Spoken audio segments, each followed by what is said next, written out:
It was awesome. I've never felt that in my entire life. It's probably the craziest experience I'm ever gonna have at my age.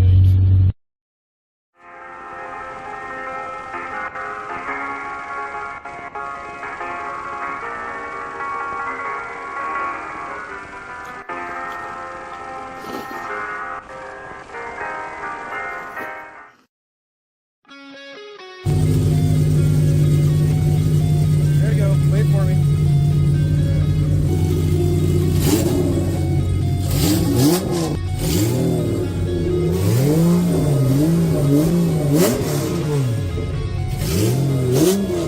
You like cars? Yeah, I'm a big fan of cars. Okay. What's your favorite car? 1998 Toyota Supra.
All right.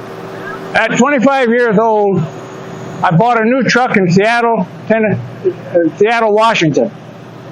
And I got a transfer with Boeing right after picking up the truck to move to Alabama. I bought the 1962 truck in Seattle. I moved to Alabama. One of the first things I did was add an air conditioner to the truck. Never needed one in Seattle. And I've had the truck ever since. In the last 3 years, I've had the truck completely retro-modded, and it basically has a Chevrolet Performance Corvette engine drivetrain in it now. And it has an automatic 4-speed transmission with an LS3 engine that puts out about 485 horsepower. It has a new air conditioning, vintage air conditioning system in it. It has a digital dashboard in it now, and the 4-wheel disc brakes.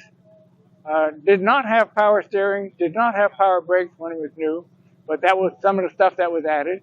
I have cruise control now because I can no longer drive a car without cruise control. So I love this thing. I put it in my will. It's going to go to my oldest son. Hopefully it'll stay in the family. But it's been in my ownership for its entire life, 61 years, and who knows how much longer it'll stay in the family. But that's up to my son. Yeah, leave it to say that it's not for sale. Right, gotcha. Okay.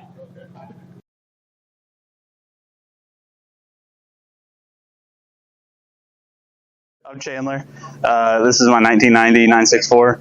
I've had it a few months now. I bought it just like it sits. And it's got, of course, wide body. It's supposed to be a Sunburst kit from Japan, but I'm not 100% sure about that. I just bought it because I like the way it looked. It's cool. Wanted an air-cooled car, and so for me it was either, kind of beat convertible for the price that I wanted to be around, or retired race car. So this is a Carrera Spect Race Car underneath that somebody put back on the street with the wide body kit. So it's a 3.6, 5-speed, just pretty stock drivetrain. It's been refreshed a few times. It's got a bunch of cool suspension parts underneath, the GT2 center locks, stuff like that. So I really wanted some sort of air-cooled car as an experience for a little while, and this is the one that fell in my lap. So.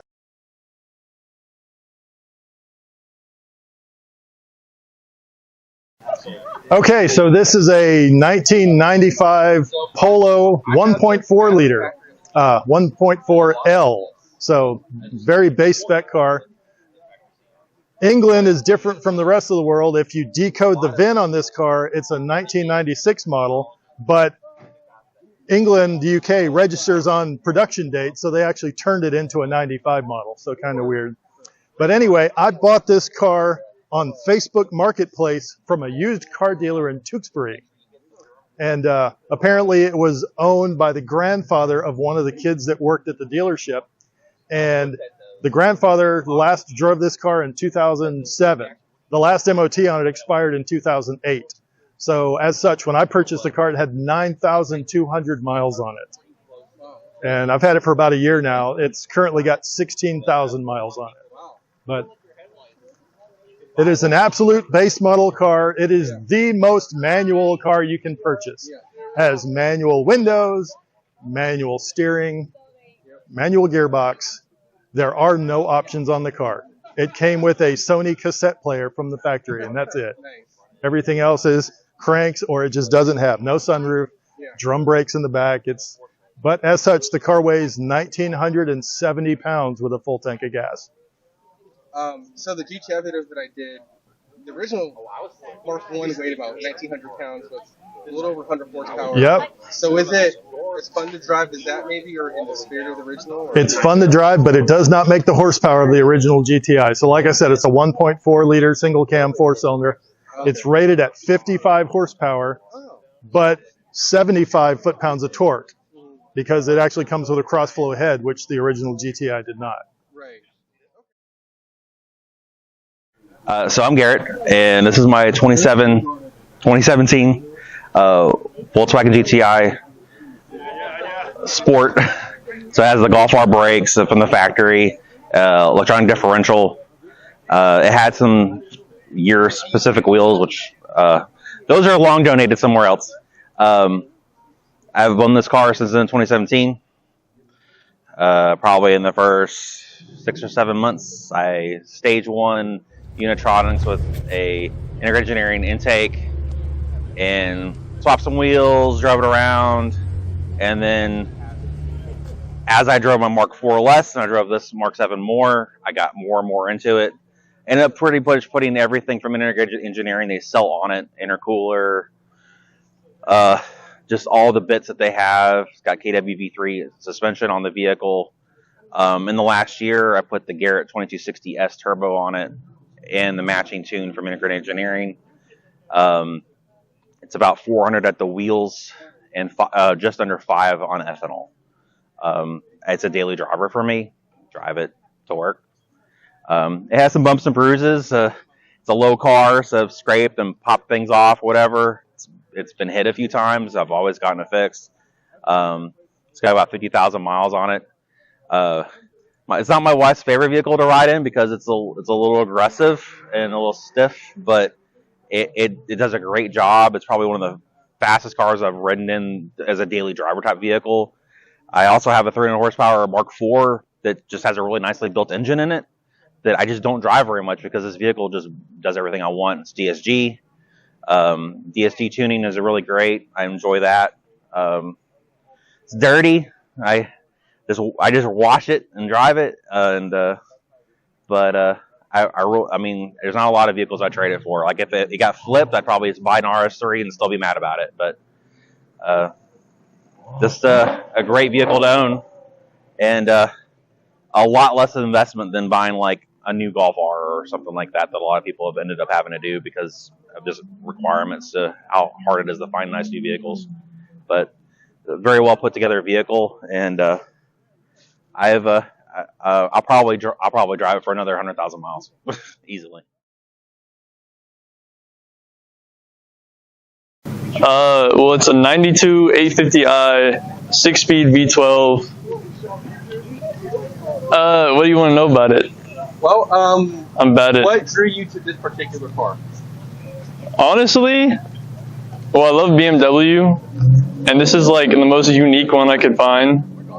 I honestly would not have bought it if it wasn't a 6-speed car. I sold my mint condition E30 for it, which is kind of a mistake, but yeah. It's been a huge project.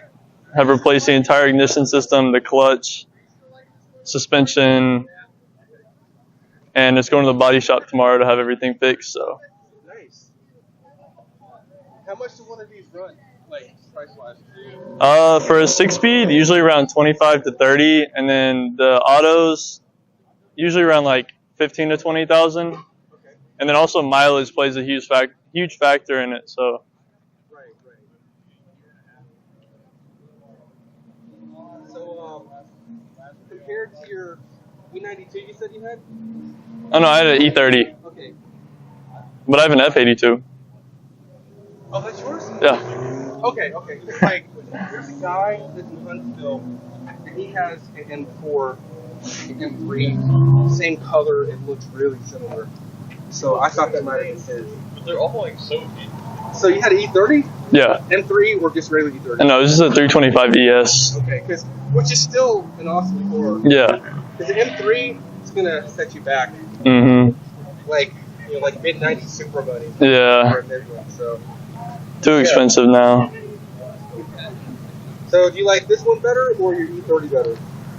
This car has a better like coolness factor to it, but overall I like the E30 more. It's way more of a driver's car than this. This thing is a land yacht. It's only really good for cruising, so